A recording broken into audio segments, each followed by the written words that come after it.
शहर को बसाकर लोग गांव ढूंढते हैं। शहर को बसाकर लोग गांव ढूंढते हैं। बहुत अजीब है लोग, हाथ में कुल्हाड़ी लिए छांव ढूंढते हैं।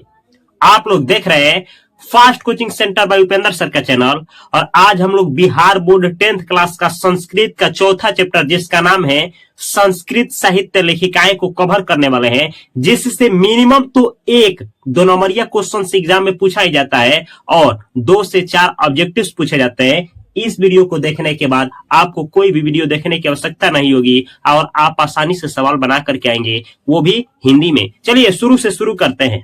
जैसे कि चौथा चैप्टर है, चैप्टर का नाम है संस्कृत साहित्य लेखिकाएं। संस्कृत भाषा की कौन कौन सी लेखिका रही है प्राचीन काल से लेकर के अभी तक, उन्हीं का वर्णन किया गया है। जैसे कहा जाता है कि समाज की जो गाड़ी है, समाज रूपी जो गाड़ी है, उसको चलाने के लिए केवल पुरुष ही काफी नहीं है और केवल स्त्रियां ही काफी नहीं है, लेकिन इन दोनों का सहयोग होना बहुत आवश्यक है। तो आपसे ऑब्जेक्टिव पूछा जाएगा कि समाज रूपी गाड़ी किनके सहयोग से चलती है, तो आप आंसर करेंगे पुरुष एवं महिलाओं की सहयोग से। आपसे पूछा जाएगा कि भारतीय संस्कृत साहित्य लेखिकाएं पाठ में किनका वर्णन है, तो जो संस्कृत भाषा की लेखिका रही है उनका वर्णन है। आपसे पूछा जाएगा कि ये क्या है, तो ये एक निबंध है। अब चैप्टर का शुरुआत कुछ ऐसे होता है कि कहा जाता है कि वैदिक काल से लेकर के अभी तक महिला जो है किसी भी फील्ड में पीछे नहीं रही है, चाहे वो संस्कृत साहित्य का लेखन हो या फिर पुराणों का लेखन हो, गीता का लेखन हो या कोई मंत्र का उच्चारण करना हो, सभी फील्डों में पुरुषों से बराबर ही रही है। ऐसा देखा जाता है कि ऋग्वेद में 24 ऋषि स्त्रियों का वर्णन है, जबकि अथर्ववेद आप पढ़ेंगे तो उसमें 5 ऋषि स्त्रियों का वर्णन है। और कुछ नाम ऐसे हैं, जो ऋग्वेद में 5 स्त्रियां हैं उनका नाम कुछ ऐसे है। यमी, जैसे कि यहाँ पे देख सकते हैं, यमी, अपाला, उर्वशी, इंद्राणी और वागंभृणी, ये 5 वो महिलाएं हैं जिनका, ये ऋषि स्त्रियां हैं जिनका वर्णन जो है अथर्ववेद में मिलता है। ऐसे ही कहा जाता है कि जब आप लोग आगे जाएंगे तो ऐसे ही एक बृहदारण्यक उपनिषद आता है। बृहदारण्यक उपनिषद में बताया गया है कि एक थे याज्ञवल्क्य, उनकी पत्नी थी मैत्रेयी। याज्ञवल्क्य की पत्नी कौन थी, तो मैत्रेयी थी। वो कैसी रुचि की थी, तो दार्शनिक रुचि की थी। याज्ञवल्क्य की पत्नी मैत्रेयी जो थी वो दार्शनिक रुचि की थी, और याज्ञवल्क्य अपने पत्नी मैत्रेयी को आत्म तत्व की शिक्षा देते थे। ऑब्जेक्टिव आपसे पूछा जाएगा, कैसे, थोड़ा ध्यान से सुनिएगा, उसके बाद आगे चलेंगे। आपसे पूछा जाएगा संस्कृत साहित्य लेखिका क्या है, तो निबंध है। आपसे पूछा जाएगा कि ऋग्वेद में कितनी ऋषि स्त्रियों का वर्णन है, तो आंसर करना है 24। आपसे पूछा जाएगा अथर्ववेद में कितने ऋषि स्त्रियों का वर्णन है, तो आप करेंगे आंसर 5। नाम अगर पूछे कि अथर्ववेद में किन किन ऋषि स्त्रियों का वर्णन किया गया है, नाम लिखें, तो 5 का नाम लिखेंगे यमी, अपाला, उर्वशी, इंद्राणी एवं वागंभृणी। ये 5 ऋषि स्त्रियां हैं जिनका वर्णन हम लोगों को अथर्ववेद में मिलता है। ऐसे ही आप लोगों से पूछा जाएगा बृहदारण्यक उपनिषद में किनका वर्णन किया गया है, तो बृहदारण्यक उपनिषद में बतला दे कि याज्ञवल्क्य थे और इनकी पत्नी कौन थी, मैत्रेयी। आपसे पूछा जाएगा मैत्रेयी किनकी पत्नी थी, तो याज्ञवल्क्य की। याज्ञवल्क्य की पत्नी कौन थी, मैत्रेयी। आपसे पूछा जाएगा याज्ञवल्क्य की पत्नी मैत्रेयी थी, यह हमें जानकारी या वर्णन कहां से प्राप्त होता है, तो बृहदारण्यक उपनिषद से। आपसे पूछा जाएगा कि याज्ञवल्क्य की पत्नी मैत्रेयी किस रुचि की थी, तो आंसर करेंगे किस रुचि की, दार्शनिक रुचि से, दार्शनिक रुचि की। आप लोगों से पूछा जाएगा याज्ञवल्क्य अपने पत्नी मैत्रेयी को कैसा शिक्षा देते थे, किस चीज का शिक्षा देते थे, तो यहाँ पे लिखे है आत्म तत्व का शिक्षा देते थे, आत्म तत्व का शिक्षा देते थे। इस चैप्टर से मैक्सिमम ऑब्जेक्टिव्स ही पूछा जाता है। हर एक साल 3-4 ऑब्जेक्टिव्स तो आता ही आता है।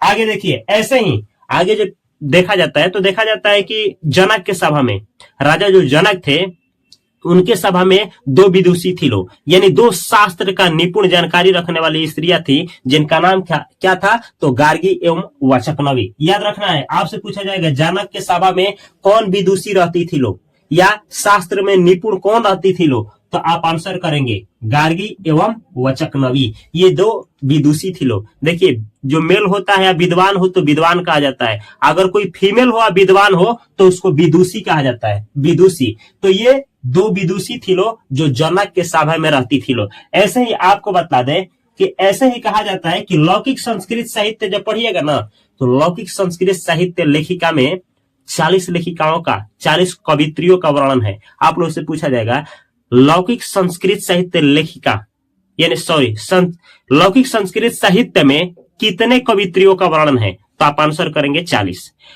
इन 40 का 50 पद इधर उधर प्राप्त होता है। इनमें सबसे प्रथम स्थान जानते हैं किनका आता है? लौकिक संस्कृत साहित्य लेखिका में 40 लेखिका है। इनमें पहला जो नाम आता है वो विजयांका का आता है।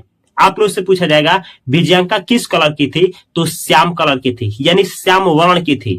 आगे आप लोग को बतला दे कि यही वो विजयांका है जिसको दंडी जो है बिना जाने कि ये श्याम कलर की थी, इसको नील कमल पखुड़ी के समान बोले थे। आप बोले थे कि यही विजयांका जो है, ये विजयांका नहीं, यह नील कमल पखुड़ी के समान सर्व शुक्ला है। क्या है? सर्व शुक्ला का उपाधि दे दिया गया है। इसको आगे नील कमल पखुड़ी के समान भी लोग कहे हैं, लेकिन विजया को आपसे पूछा जाएगा विजया को दंडी ने क्या कहा था, तो आप आंसर करेंगे कि विजया को क्या कहते हैं? सर्व शुक्ला सरस्वती।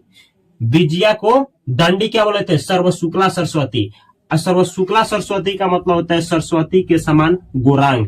ऐसा ऑब्जेक्टिव पूछा जाएगा, ध्यान दीजिएगा। लौकिक संस्कृत साहित्य में कितने कवित्रियों का वर्णन है, तो आंसर करना है 40।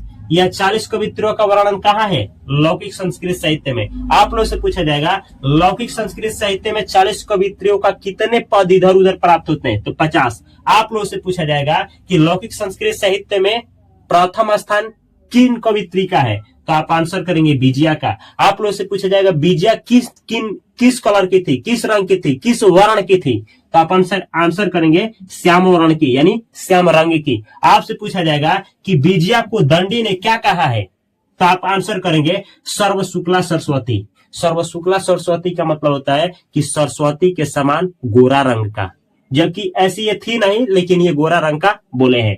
और आप लोग से पूछा जाएगा कि ये जो विजया इनका काल क्या था, यानी किस समय की बात हो रही है, ये किस समय में थी, तो आप आंसर करेंगे 8वीं शताब्दी।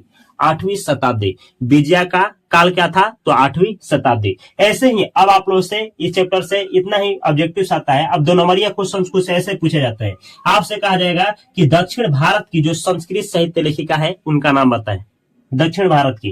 तो आप आंसर क्या करेंगे? दक्षिण भारत की जब भी पूछा जाएगा तो आप शीला भट्टारिका, देव कुमारिका, आराम भद्राम्बा, और आप लोग को बतला दे एक नाम और आता है चालुक्य वंशीय चंद्रादित्य की रानी विजय भट्टारिका। ये विजय भट्टारिका जो है ये भी दक्षिण भारत का ही लेखिका है। बहुत लोग विजय भट्टारिका को विजयांका थी ऐसा मानना है कि विजय भट्टारिका ही क्या थी, विजयांका थी, ऐसा बहुत लोग मानते हैं, जो कि गलत धारणा है। ऐसे आप लोग को बतला दे, ऐसे यहाँ सब्जेक्टिव ऐसे पूछा जाएगा निम्नलिखित में कौन दक्षिण भारतीय संस्कृत साहित्य लेखिका है, तो उसमें दिया रहेगा शीला भट्टारिका, देव कुमारिका, राम भद्राम्बा, दिया रहेगा दूसरा कोई नाम तो वो लगाना है, नहीं है तो आप पूछेगा कि दक्षिण भारतीय संस्कृत साहित्य लेखिकाएं हैं, तो शीला भट्टारिका, देव कुमारिका, राम भद्राम्बा और ये देखिए विजय भट्टारिका, ये जो चारों नाम है ये क्या थी लो, दक्षिण भारतीय संस्कृत साहित्य लेखिका थी लो। आप लोग से पूछा जाएगा कि संस्कृत भाषा की रक्षा के लिए, यानी संस्कृत भाषा का संरक्षण के लिए, रख रखाव के लिए, बचाव के लिए कहाँ के महाराजा ने प्रयास किया था, तो विजयनगर के महाराजा ने। कहाँ के? विजयनगर के महाराजा ने। विजयनगर के जो महाराजा थे वो ना संस्कृत भाषा की रक्षा के लिए रख रखाव किया था। और ऐसा माना जाता है कि विजयनगर में बहुत सारे विदुषियां भी थी, यानी ऋषि स्त्रियां भी थी जो संस्कृत भाषा को जानती थी। जैसे ये देखिए ना, यहाँ एक लिखा गया है कि 14वीं शताब्दी में, किस शताब्दी में? 14वीं शताब्दी में कंपन राय, अच्छा कंपन कौन करता है? पानी। तो कंपन राय की रानी थी, कौन थी? गंगा देवी। अच्छा कंपन कौन करेगा जी? पानी ना। तो यहाँ देखिए कंपन राय की कौन पत्नी कौन हो गई? गंगा देवी। गंगा देवी ने क्या लिखी थी? तो मधुरा बीजम नामक महाकाव्य की रचना की थी। अब आपसे ऑब्जेक्टिव यहाँ 3 पूछा जाता है। क्या पूछा जाएगा?